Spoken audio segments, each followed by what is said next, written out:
Hi. തൊപ്പിയെ തേടി police. ഇതിലെ രണ്ട് കാര്യങ്ങളാണ് എനിക്ക് പറയാനുള്ളത്. ഈ ഒരു MDMA കേസിൽ വാസ്തവത്തിൽ രണ്ട് വിധത്തിലുള്ള അമ്മമാരെ നമുക്കൊന്ന് പരിചയപ്പെടാം. ഒന്ന് തൊപ്പിയുടെ അമ്മ. ഈ പയ്യൻ ചെറിയ വയസ്സിൽ ചെയ്ത ചെറിയൊരു മൈന്യൂട്ട് മിസ്റ്റേക്കിൻ്റെ പേരിൽ അവനെ വീട്ടിൽ നിന്ന് പുറത്താക്കി അവനെ ഈ ഒരു അവസ്ഥയിൽ കൊണ്ടെത്തിച്ചത് ഈ അമ്മ തന്നെയാണ്.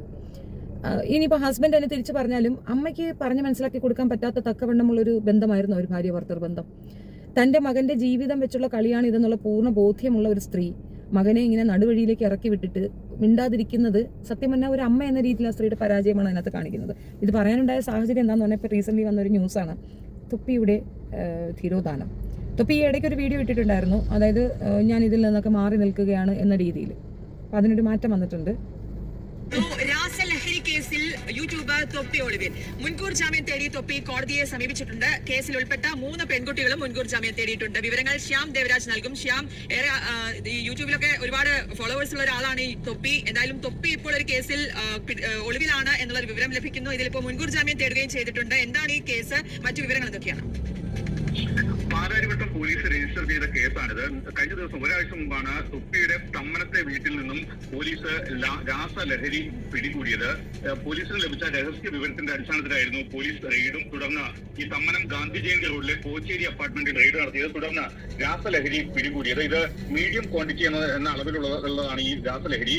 തൊപ്പിയുടെ ഡ്രൈവറായിട്ടുള്ള ജാമ്പറിൽ നിന്നും ആണ് ഈ രാസലഹരി പിടികൂടിയതെന്നാണ് പോലീസ് എഫ്ഐആറിൽ രേഖപ്പെടുത്തിയിരിക്കുന്നത്.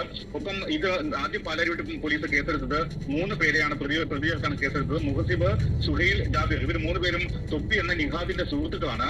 മൊത്തം ആകെ ഈ കേസിൽ 8 പേരാണ് ഈ സംഭവത്തിൽ ഉൾപ്പെട്ടിരുന്നത്.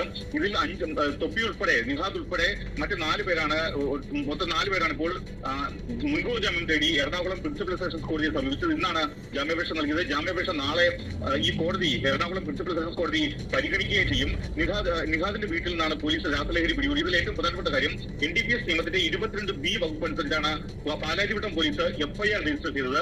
ഇത് 10 വർഷം വരെ തടവ് ശിക്ഷ ലഭിക്കാവുന്ന കുറ്റവുമാണ്. ഈ കേസ് സുഹൃത്തിനെ ഒരാളെ അറസ്റ്റ് ചെയ്തിട്ടുണ്ട്. ഈ കേസിൽ പോലീസ് കേസെടുത്തതിന് തൊട്ട് പിന്നാലെയാണ് നിഹാദ് എന്ന തൊപ്പി ഒളിവിൽ പോയത്. ഈ ഒളിവിൽ പോയതിന് പിന്നാലെയാണ് മുൻകൂർ ജാമ്യാപേക്ഷ ജാമ്യം കിട്ടും, വേറെ കുഴപ്പമൊന്നുമില്ല, ഇറങ്ങി വരും, അവനല്ല എന്ന് പറഞ്ഞ് തെളിയിക്കുകയും ചെയ്യും. പണം ഉണ്ടെങ്കിൽ എന്തും കാണിക്കാമല്ലോ. ഈ പയ്യനെ ഈ പൊതുസമൂഹത്തിലേക്ക് ഇറക്കി വിട്ടത് ആരെന്ന് വെച്ചാൽ അമ്മയാണ് ഉത്തരവാദി. അമ്മ ജീവിച്ചിരിക്കുകയാണല്ലോ. അമ്മ ജീവിച്ചിരിക്കുമ്പോൾ മക്കൾ ഇതുപോലത്തെ തോന്നിവാസം കാണിച്ച അമ്മ തന്നെയാണ് ഉത്തരവാദി എന്ന് ഞാൻ പറയും. മുതിർന്ന പൗരനാവുന്നതിന് മുമ്പ് അല്ലെങ്കിൽ മുതിർന്ന പയ്യനാവുന്നതിന് മുമ്പ് ആ പയ്യൻ വീട്ടിൽ ചെയ്ത ചെറിയൊരു മൈന്യൂട്ട് മിസ്റ്റേക്കിനെ പറഞ്ഞ് മനസ്സിലാക്കി കൊടുക്കുക, കൗൺസിലിംഗ് ഏർപ്പാടാക്കി ആ കുട്ടിയെ ജീവിതത്തിലേക്ക് കൊണ്ടുവരുന്നതിന് പകരം തൊപ്പിയുടെ അമ്മ അവരുടെ സേഫ് സൈഡ് നോക്കിയിട്ട് മകനെ അങ്ങ് ഇറക്കി വിടുകയാണ് ചെയ്തത്. ഇത്രയേ പ്രോബ്ലംസ് ഉണ്ടായ സമയത്തെങ്കിലും അവർക്ക് തിരിച്ചു വിളിച്ച് അവന് സെക്യൂറായ ലൈഫ് കൊടുക്കാമായിരുന്നു. പകരം അവരങ്ങ് കൈയൊഴിഞ്ഞു. ഇനി മറ്റൊരമ്മയെ പരിചയപ്പെടാം. മറ്റൊരമ്മ, ആ അമ്മ പറയുന്നത് കേട്ടാൽ താങ്ങാൻ വയ്യാത്ത അത്രയും വേദനയുണ്ട് കേട്ടോ. സത്യത്തിൽ അവർക്ക് ഒരുപാട് രീതിയിലുള്ള അവഗണനയും ഒരുപാട് രീതിയിലുള്ള ഇമ്പാക്റ്റും ഉണ്ട് എന്നാണ് അവർ പറയുന്നത്. അവരാണ് അവരുടെ മകൻ്റെ ഈ ഒരു മയക്കുമരുന്നിനോടുള്ള ആസക്തിയെ പറ്റി പോലീസിന് വിവരം അറിയിച്ചെന്നാണ് അറിവ്. ഒരു യൂട്യൂബറെ വിളിച്ചു വരുത്തിയിട്ട് ഇത് പറഞ്ഞു എന്നുള്ളതാണ് എനിക്ക് കിട്ടിയ ഇൻഫർമേഷൻ. എനിക്ക് നിന്നെ ഒരിക്കലും തള്ളിക്കളയാൻ പറ്റൂല. എത്ര സമൂഹം മുറ്റിച്ചാലും ഞാൻ നിന്റെ ഉമ്മയാണ്. എല്ലാം നീ മതിയാക്കി നല്ലൊരു മനുഷ്യനായിട്ട് വരുമെന്ന പ്രതീക്ഷയോടെ ഞാൻ കാത്തിരിക്കും. രാവിലത്തെ ഫോൺ കോളാണ് സത്യം പറഞ്ഞാൽ ഇവിടെ എത്തിച്ചത്. ശരിക്കും എന്താണ് ഈ പൊതി? മോള് വിചാരിക്കുമ്പോൾ ഇതൊരു സന്തോഷത്തിന്റെ പൊതിയല്ല. ഇത് എന്റെ മോന്റെ കയ്യിൽ നിന്ന് പിടിച്ച ഒരുപാട് സാധനങ്ങളാണ്. തുറന്നു നോക്കി. ശരിക്കും എന്താണ് സംഭവം? ഇത് നമുക്ക് സമൂഹത്തോട് പറയാൻ കഴിയില്ല. ഇന്ന് സമൂഹത്തിൽ ഒരുപാട് കിട്ടുന്ന അവൈലബിൾ ആയിട്ടുള്ള ഒരുപാട് സാധനങ്ങൾ നിറച്ച ഓരോ പൊതികളാണ് ഇതെല്ലാം. ഇത് ഉപയോഗിച്ചതിന് ശേഷം കുട്ടി വായിൽ നിന്നും അല്ലെങ്കിൽ ശരീരഭാഗങ്ങളിൽ നിന്നും മണം വരാതിരിക്കാൻ ഉപയോഗിക്കുന്ന ഒരു അത്തറിന്റെ കുപ്പിയാണ്. അതുപോലെ ലൈറ്റർ, ഇത് ചൂയിങ്ങം. ഇത് ഉപയോഗിച്ചതിന് ശേഷം ഇതിന്റെ വാസന വരാതിരിക്കാൻ വേണ്ടിയിട്ട് ഇതുപോലെ ഓരോ സാധനങ്ങൾ ഇതിനേക്കാളേറെ നമുക്കൊരിക്കലും സമൂഹത്തിൽ കാണിക്കാൻ കഴിയാത്ത വിധത്തിലുള്ള പല സാധനങ്ങളും അടങ്ങിയിട്ടുള്ള ഒരു കിറ്റാണ്. Idukki gold, you get the best seat in the house. ഇതൊന്നും എനിക്കറിയില്ല മോളെ. എന്നിട്ട് ഉമ്മ ശരിക്കും എന്താണ് വീട്ടിൽ എന്താ സംഭവിച്ചത്? വീട്ടിൽ എനിക്ക് ആശ്രയമായിട്ടുള്ളത് കുട്ടി മാത്രമാണ്. പക്ഷേ എത്ര വയസ്സുണ്ട്? മോനിപ്പോ 21 വയസ്സായി. പണിക്ക് പോകാന്ന് പറഞ്ഞിട്ട് പോവലുണ്ട്. പക്ഷേ രാത്രി വൈകിയൊക്കെ എത്താറുള്ളൂ. പക്ഷെ നമുക്ക് കൂടെ പോകാനൊന്നും കഴിയില്ലല്ലോ. പല നാളിൽ പല ആൾക്കാർ പല സംശയാസ്പദമായി പറഞ്ഞിട്ടുണ്ട്, കുട്ടി അങ്ങനെയാണ്, കുട്ടി ഇങ്ങനെയാണ്. പക്ഷെ ഞാൻ ഒരിക്കലും വിശ്വസിച്ചിട്ടുണ്ടായിരുന്നില്ല. കാണാൻ കഴിയില്ലല്ലോ. ഉമ്മാനോട് എന്താ പറഞ്ഞെന്ന് കഴിഞ്ഞാൽ, ഞാനൊരു ദിവസം വണ്ടി ക്ലീനിങ് ചെയ്യാൻ വേണ്ടിയിട്ട് നോക്കുന്ന സമയത്ത് ഈ പൊതി കണ്ട്. പൊതി മാത്രമല്ല, ഇതിൽ ഒരുപാട് സംഭവങ്ങൾ ഉണ്ടായിരുന്നു. ഞാനിത് നിയമപാലകരെ എത്തിച്ചിട്ടുണ്ട്. പറ്റാത്ത ഒരുപാട് സാധനങ്ങൾ. കാരണം നമുക്കത് സൂക്ഷിക്കാൻ പ്രായോഗികമല്ല, നിയമത്തിന് വിധേയമല്ലല്ലോ. അപ്പൊ ഞാനത് ആ ഓൺ ദ സ്പോട്ടിൽ തന്നെ ആൾക്കാരെ അറിയിച്ചിട്ടുണ്ടായിരുന്നു, നിയമത്തിന്റെ മുന്നിൽ അറിയിച്ചിട്ടുണ്ട്. പക്ഷേ ഇപ്പൊ ഈ ഒരു അടുത്ത ചാനലിൽ, ഒരു പ്രമുഖ ചാനലിൽ വന്നൊരു ന്യൂസ് കണ്ടപ്പോൾ എനിക്ക് മോളെ വിളിക്കണമെന്ന് തോന്നി. എന്റെ മോനെ പോലെ പല കുട്ടികളും ഈ സമൂഹത്തിൽ ജീവിക്കുന്നുണ്ട്. അപ്പം ഇതുപോലെ ഇനിയും മറ്റു കുട്ടികളുടെ കയ്യിലിരിക്കുമ്പോൾ നമ്മൾ ശ്രദ്ധിക്കൂലല്ലോ. കാരണം ഇതിനൊക്കെ ഓരോ കോഡ് ഭാഷയുണ്ട്, ഇതിനൊക്കെ ഓരോ സംഭവങ്ങളുണ്ട്. അപ്പം നമ്മൾ ചിന്തിക്കും നമ്മളെ മക്കളല്ലേ, ഇത് വേറൊന്നും ആയിരിക്കില്ലെന്ന്. പക്ഷേ ഇത് മാരകമായിട്ടുള്ള ലഹരി വസ്തുക്കളാണ്. അപ്പം അതിനെക്കുറിച്ചൊന്ന് മോളോട് പറയണമെന്ന് തോന്നിയിട്ടാണ് ഞാൻ. ശരിക്കും നമ്മൾ ഒരിക്കലും നമ്മുടെ മക്കൾ ഇങ്ങനത്തെ ഒരു അവസ്ഥയിലൂടെ കടന്നു പോകുന്നുണ്ടെന്ന് അറിയില്ല. നിങ്ങൾ തന്നെ നിങ്ങളുടെ മോനെ പറ്റി കേട്ടിട്ട് പോലും അത് ഇല്ല, വിശ്വസിച്ചിട്ടില്ല. ഇല്ല. പിന്നെ ഇങ്ങനെ ഒരു പൊതി കിട്ടിയ സമയത്ത് ശരിക്കും എന്താണ് വീട്ടിലുണ്ടായിരുന്ന അവസ്ഥ എന്തായിരുന്നു? പിന്നെ എനിക്ക് സ്വസ്ഥമായിട്ട് ഉറങ്ങാൻ കഴിഞ്ഞിട്ടില്ല. പല രാത്രി ഞാൻ അവനെ പേടിച്ചുറങ്ങേണ്ട ഒരു സംഭവമാണ് എനിക്ക് ഉണ്ടായിട്ടുള്ളത്. എനിക്ക് പേടിയായിരുന്നു. പിന്നെ എന്റെ മോനെ എനിക്കൊരു പേടിയായിരുന്നു. എനിക്ക് താങ്ങായിട്ട് തണലായിട്ട് നിൽക്കേണ്ട അവനിൽ നിന്ന് എനിക്ക് പലതും സഹിക്കേണ്ടി വന്നിട്ടുണ്ട്. അതെല്ലാം എനിക്കിവിടെ പറയാൻ കഴിയൂല, ഞാനൊരു ഉമ്മയല്ലേ. അപ്പോൾ ഒരുപാട് കൗൺസിലിംഗ് കൊടുത്തിട്ടുണ്ട്, ഒരുപാട് ആൾക്കാരുമായിട്ട് വിളിച്ച് സംസാരിച്ചിട്ടുണ്ട്. പക്ഷേ ഡെയിലി ഓരോ ദിവസം അവൻ കൂടി വരികയില്ലാതെ ഇതിൽ നിന്ന് മുക്തനാവാൻ അവൻ ശ്രമിച്ചിട്ടില്ല. അപ്പം ഇതുവഴിയാണല്ലോ ഇപ്പൊ നമുക്ക് ഉമ്മയെ പെങ്ങന്മാരെ തിരിച്ചറിഞ്ഞൂടാ, അമ്മയെ തിരിച്ചറിഞ്ഞൂടാ, സമൂഹത്തെ കൊലപാതകം, പീഡനം ഒക്കെ നടക്കുന്നത് ഈ ഒരു ഇങ്ങനെയുള്ള അമ്മയെ തിരിച്ചറിയില്ല എന്ന് പറഞ്ഞ ശരിക്കും ഒരു അനുഭവം ഉണ്ടായിട്ടുണ്ട്. അങ്ങനെ ഞാൻ അനുഭവിച്ചിട്ടുണ്ട് 21 വയസ്സായ മോനിൽ നിന്ന്. അപ്പൊ നമ്മള് എത്ര ബോധവൽക്കരണ ക്ലാസ്സുകൾ കേട്ടാലും എത്ര കാര്യങ്ങൾ കണ്ടുപഠിച്ചാലും ഇനി ഇപ്പോഴും നമ്മുടെ സമൂഹത്തിൽ ഇങ്ങനെയുള്ള കാര്യങ്ങൾ ഒരു ഉമ്മയാണ് നമ്മളോട് പച്ചയായിട്ട് നിന്ന് സംസാരിക്കുന്നത്. അപ്പൊ നിങ്ങൾ എന്താ ഇതുപോലെയുള്ള ആളുകൾക്ക് ബോധവൽക്കരണം എന്നുള്ള നിലയിൽ മാത്രം ഈ ഒരു വീഡിയോ ഷെയർ ചെയ്യണം എനിക്ക് പറയാനുള്ളത്. നിങ്ങൾക്ക് എന്താ പറയാനുള്ളത് ഈ ഒരു അവസരത്തിൽ? എനിക്ക് സമൂഹത്തോടും മറ്റുള്ള ഉമ്മമാരോടും പറയാനുള്ളത്, കാരണം നമ്മൾ സ്ത്രീകളാണ് കൂടുതൽ മക്കളുമായിട്ട് കൂടുതൽ ഇടപഴകുന്നത്. അപ്പോൾ നമ്മുടെ മക്കളെ കയ്യിൽ ഇതുപോലുള്ള എന്തെങ്കിലും, അത് ഇപ്പോൾ സ്മെല്ലില്ലാത്ത സംഭവങ്ങളൊക്കെ ഉണ്ടെന്ന് പറയുന്നുണ്ട്, പക്ഷേ പ്രത്യേകിച്ച് ആൺകുട്ടികളുടെ കയ്യിൽ എന്തെങ്കിലും നമ്മൾ അടുത്തുള്ള പോലീസ് സ്റ്റേഷനിലോ അല്ലെങ്കിൽ നിങ്ങളെ പോലുള്ള ഏതെങ്കിലും ആൾക്കാരെയൊക്കെ അറിഞ്ഞ് അത് നമ്മളെ കുട്ടികളൊന്ന് നേരെയാക്കാൻ ശ്രമിക്കുക. അല്ലെങ്കിൽ എനിക്ക് എന്റെ മോനെ നഷ്ടപ്പെട്ടതുപോലെ ഇനി ഒരു ഉമ്മക്ക് ഒരു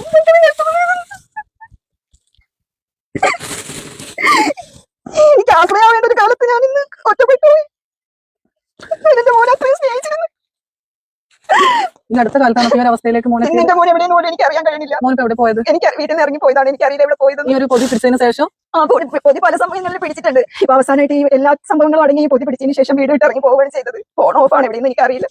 അത് മാത്രമല്ല മോളെ, ഇവൻ ഇനി വലുതായി മറ്റൊരു കല്യാണം കഴിഞ്ഞ് പോയാൽ ആ കുട്ടിയും എന്നെ പോലെ കരയേണ്ടി വരൂല ഇവൻ ഇത് നിർത്തിയിട്ടില്ലെങ്കിൽ. അപ്പൊ അതുകൊണ്ട് നമ്മൾ ഇങ്ങനെയുള്ള കുട്ടികൾക്ക് നല്ല കൗൺസിലിംഗ് കൊടുത്ത് നാളെ ഒരു കല്യാണം ഒരു പെണ്ണിനെ ഒരു വീട്ടിൽ അടുത്ത് വിളിച്ചിട്ട് നമ്മളെ പോലെ അവരിന്ന് കരയാൻ പാടില്ല. നമ്മളെ ഇങ്ങനെ മക്കളെ കൊണ്ട് ഇടങ്ങേറായി നമ്മളെ പോലെയാണല്ലോ മറ്റു പെണ്ണുങ്ങളെ, നമ്മുടെ മരുമോളാണെങ്കിലും മോളായിട്ടാണല്ലോ വരുന്നത്. കാരണം ഇതിങ്ങനെ നിർത്തിയിട്ടില്ലെങ്കിൽ ആ കുട്ടിയും ഇതിന് ഇരയാവണ്ടേ, അവന്റെ അടി കൊള്ളണ്ടേ, അതുവഴി ആത്മഹത്യ ചെയ്യൂലേ, ഡൈവോഴ്സ് നടക്കൂല, എന്തൊക്കെ പിന്നെ നടക്കലുണ്ടാവുക. ഞാൻ ആദ്യമായിട്ട് പിന്നെ ഇവന്റെ ഈ ഒരു സ്വഭാവം ഞാൻ എല്ലാവരോടും പറഞ്ഞിട്ടുണ്ട്. കാരണം അവൻ ഹാസിലാവാൻ വേണ്ടി പഠിച്ച കുട്ടിയാണ്, ആലിമാവാൻ വേണ്ടി പഠിച്ച കുട്ടിയാണ്. അപ്പം അങ്ങനെയൊക്കെ ഉള്ളതുകൊണ്ട് പലരും ചോദിച്ചിട്ടുണ്ട് എന്താ പിന്നെ നന്നാക്കാൻ വേണ്ടി ഞാൻ ഒരുപാട് ശ്രമിച്ചിട്ടുണ്ട്. ഒരുപാട് കൗൺസിലിംഗ് കാര്യങ്ങൾ എന്നാൽ കഴിയണം. എനിക്ക് തിന്നാനും കുടിക്കാനും ഇല്ലെങ്കിൽ പോലും എന്റെ ഈ മോനെ നന്നാക്കാൻ ഞാൻ ഒരുപാട് ശ്രമിച്ചിട്ടുണ്ട്. ശരിക്കും അവൻ അങ്ങനെ പഠിക്കാൻ താല്പര്യം അങ്ങനെ പറഞ്ഞ കുട്ടിയാണ്. അതെ പറഞ്ഞ് പഠിക്കാൻ വേണ്ടി കൊണ്ടാക്കിയിരുന്ന കുട്ടിയാണ്.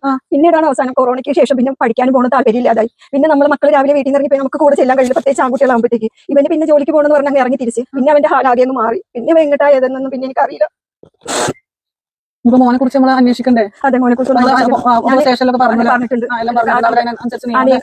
പക്ഷെ എന്നാലും നമ്മൾ ബോധവൽക്കരണം എന്നുള്ള നിലയിലാണ് ഈ ഒരു വീഡിയോ ചെയ്തിട്ടുള്ളത്. ഓരോ ഉമ്മമാരും കുട്ടിയുടെ കയ്യിലോ അരയിലോ ബാഗിലോ ഒക്കെ ഒന്ന് നോക്കണം, എന്തെങ്കിലും തരത്തിലുള്ള സാധനങ്ങൾ അല്ലേ. അതേപോലെ ഈ വീഡിയോയിൽ കൂടി എന്റെ മോന് ലോകത്തിന്റെ എവിടെ ജീവിച്ചിരുന്നാലും ഈ വീഡിയോ കാണുന്നുണ്ടെങ്കിൽ എവിടെ നീ ജീവിച്ചിരുന്നാലും നന്നായിരിക്കുക, ലഹരിയിൽ നിന്നൊക്കെ മാറി ചിന്തിക്കുക. എവിടെ ഇരുന്നാലും എന്റെ ദ്വാ ഉണ്ടാവും. എനിക്ക് നിന്നെ ഒരിക്കലും തള്ളിക്കളയാൻ പറ്റൂല. എത്ര സമൂഹം പറ്റിച്ചാലും ഞാൻ നിന്റെ ഉമ്മയാണ്. എല്ലാം നീ മതിയാക്കി നല്ലൊരു മനുഷ്യനായിട്ട് വരുമെന്ന പ്രതീക്ഷയോട് ഞാൻ കാത്തിരിക്കും. ഇൻഷാ അല്ലാഹ്. ഞാൻ ഓരോ സമയം ചോറിനാൻ വേണ്ടി ഇരിക്കും. എന്റെ മോനോട് മനസ്സുകൊണ്ട് ചോദിക്കും, മോനെ നീ ചോറ് കഴിച്ചാൽ അമ്മയുടെ അനുഭവം കൂടിയാണ്. അതെ, രാത്രി കാലങ്ങളിൽ വരുമ്പോൾ പറയലുണ്ട് എനിക്ക് ഫുഡ് വേണ്ട പറയും. അപ്പൊ ഫുഡ് വേണ്ട പറഞ്ഞ് വന്നാൽ പിന്നെ നമ്മൾ ഇങ്ങോട്ട് ചെല്ലൂലല്ലോ ഒന്നിനും. മറ്റേ നമ്മൾ വെള്ളം എടുക്കാൻ നമ്മളെ കുട്ടികളല്ലേ, നമ്മൾ ചേർത്ത് പിടിക്കാൻ ശ്രമിക്കും, അല്ലെങ്കിൽ നമ്മൾ അടുത്ത് ചെല്ലാൻ ശ്രമിക്കും. എന്തായാലും ഇതിന്റെ ഒരു സ്മെൽ ഉണ്ടാവുമല്ലോ. അപ്പം താമസിച്ച് വന്നിട്ട് വേഗം കയറി കിടക്കും ഫുഡ് വേണ്ടെന്ന് പറഞ്ഞിട്ട്. അപ്പൊ അങ്ങനെയൊക്കെയുള്ള കുട്ടികളെ നമ്മൾ ഇപ്പോഴേ ശ്രദ്ധിച്ചാൽ കുറച്ചെങ്കിലും നമുക്കൊരു തണലാവേണ്ടവരാണല്ലോ, പ്രത്യേകിച്ച് ആ മക്കള്. അപ്പൊ നമ്മൾ അവരെ കുറിച്ച് ഇങ്ങനെ ദുഃഖിക്കാതിരിക്കാൻ ഇൻഷാ അല്ലാഹ് എല്ലാ ഉമ്മമാരും ശ്രദ്ധിക്കുക എന്ന് എനിക്കൊരു അഭ്യർത്ഥനയുള്ളത്. അപ്പോൾ അതുപോലെ തന്നെ സ്കൂളിൽ പോകുന്ന മക്കളാണെങ്കിൽ സത്യം പറയാലോ ഒരു 9ാം ക്ലാസ് തൊട്ടിട്ടുള്ള മക്കളെ കാര്യം പറഞ്ഞാൽ സ്കൂളിന്റെ പരിസരങ്ങളിലൊക്കെ ഇന്ന് നല്ല അവൈലബിൾ ആയിട്ട് ഇത് കിട്ടുന്നുണ്ട്. അതിന് തെളിവുകളും ഉണ്ട്. അപ്പൊ ഒരുപാട് മാഷന്മാരും സ്കൂളിന്റെ അധികൃതരും ഒക്കെ ഇതിനെതിരെ പ്രയത്നിക്കുന്നുണ്ട്. എത്രത്തോളം പ്രയത്നിച്ചാലും നമുക്കറിയാലോ ഇപ്പൊ നന്മയെക്കാളും തിന്മ ഏറ്റവും കൂടുതൽ വ്യാപിക്കുന്ന ഒരു സമൂഹത്തിന്റെ കാലഘട്ടത്തിലാണ് നമ്മൾ ജീവിക്കുന്നത്. പക്ഷെ നമ്മൾ സ്വന്തം പ്രസവിച്ച് നമ്മൾ ഒരുപാട് കഷ്ടപ്പെട്ട് വളർത്തി വലുതാക്കി നമുക്കൊരു തണലാവേണ്ട ഒരു വൃക്ഷമാകുമ്പോഴത്തേക്ക് അതിന്റെ മണ്ടായിട്ട് പോകുമ്പോൾ ഒരു അവസ്ഥ ഉണ്ടല്ലോ, അത്രയും ഞാൻ അനുഭവിച്ചിട്ടുണ്ട്. ആ അമ്മ തിരിച്ചറിഞ്ഞിട്ട് കുറച്ച് ഒരു പൊതുസമൂഹത്തിന്റെ അറിവിലേക്കായിട്ട് തന്നൊരു വീഡിയോ ആണ്. അതുകൊണ്ട് ഞാനും അതിവിടെ ഷെയർ ചെയ്യുന്നു. എനിക്കറിയില്ല കേട്ടോ, നമുക്കൊന്നും ഇങ്ങനത്തെ ഒരു എക്സ്പീരിയൻസ് ഇല്ല. എനിക്ക് 2 ആൺമക്കളാണ്. തീർച്ചയായിട്ടും മക്കളുടെ ഒരു ചെറിയ രീതിയിലുള്ള മാറ്റങ്ങൾ പോലും നമ്മൾ നോട്ട് ചെയ്യണം. ചെറിയ രീതിയിലെങ്കിലും അവർ നമ്മളുടെ അടുത്തൊരു അകൽച്ചയോ അല്ലെങ്കിൽ മിസ്ബിഹേവിയോ ഒക്കെ ചെയ്യുന്നതായിട്ട് കണ്ടാൽ ദേഷ്യപ്പെടുന്നത് തന്നെ നമ്മൾ ശ്രദ്ധിക്കണം.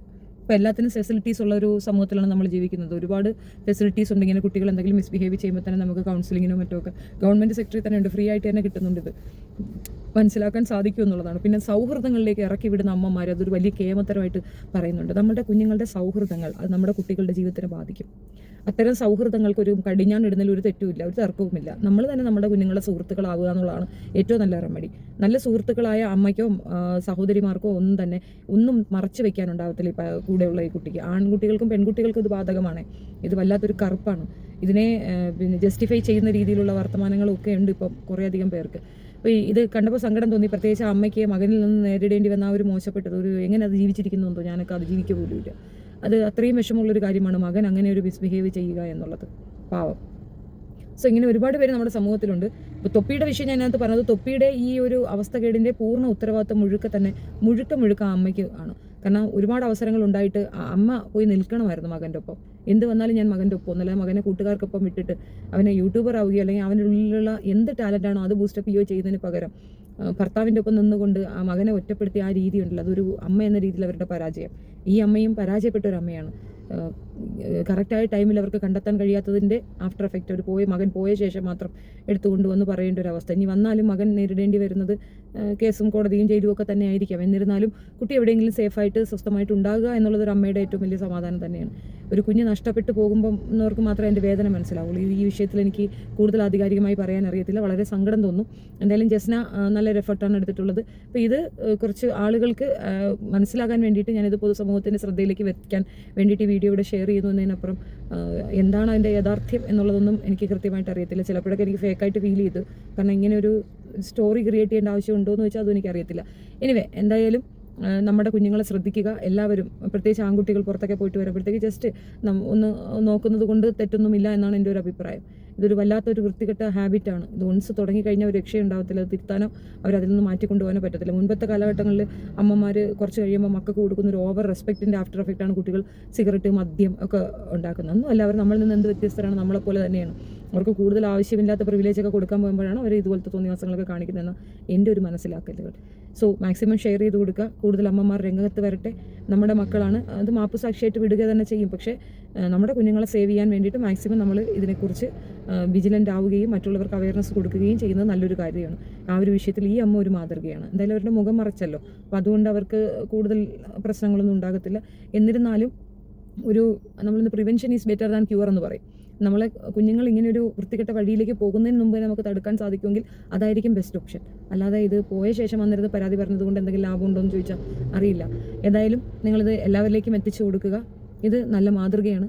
അമ്മയ്ക്ക് അത് സാധിച്ചു എന്ന് പറയുന്നത് നിസ്സാരമല്ല. എന്നോട് പേഴ്സണലി ചോദിക്കുകയാണെങ്കിൽ എന്നെക്കൊണ്ട് ഇത് ഓവർകം ചെയ്യാൻ പറ്റത്തില്ല എന്ന് തന്നെ ഞാൻ പറയും. എൻ്റെ മക്കൾ അങ്ങനെ ഒരു അഡിക്ഷനിലേക്ക് പോയിട്ടുണ്ടെങ്കിൽ ഞാൻ തന്നെ ഇല്ലാണ്ടായി പോകും. കാരണം അത് താങ്ങാൻ പറ്റുന്ന ഒരു തകർച്ചയല്ല. ഇത്തരത്തിലുള്ള വൃത്തികെട്ട രീതിയിൽ മയക്കുമരുന്ന് വിൽക്കുന്നവർ ആരെ കണ്ടാലും അത് രാജ്യദ്രോഹ കുറ്റം എന്നല്ല പറയുക. ഈ മനുഷ്യത്വത്തിനെതിരെയുള്ള അല്ലെങ്കിൽ മൊത്തത്തിലൊരു വൃത്തികെട്ട ടേമുള്ള ഒരുത്തനിക്ക് അത് ചെയ്യാൻ പറ്റും. ഒരു സമൂഹത്തിനെ ഇല്ലാതാക്കാൻ കഴിയുന്ന വിഷം വിൽക്കുന്നവനെയൊക്കെ കൊന്നുകളയുകയാണ് വേണ്ടത്. അപ്പം പല രാജ്യങ്ങളിൽ നിരോധിച്ചിട്ടുണ്ട്. നിരോധനം എന്ന് പറഞ്ഞാൽ അത് കൊണ്ടുവരുന്ന കരിയേഴ്സിനെ കൊന്നുകളയും, വധശിക്ഷയാണ് അവർ പറയുന്നത്. അപ്പോൾ അങ്ങനെ അത്രയും തീവ്രമായ രീതിയിൽ ഇതിനിടപെടലുകൾ മറ്റു രാജ്യങ്ങളിൽ ചെയ്യുമ്പോൾ നമ്മുടെ രാജ്യത്ത് ഇത് ലേറ്റാ വിടുന്നത് കൊണ്ടാണ്. കൊച്ചിയൊക്കെ ഇതിൻ്റെ കേന്ദ്രമാണെന്നൊക്കെ പറഞ്ഞ് കേട്ടിട്ടുള്ളത്.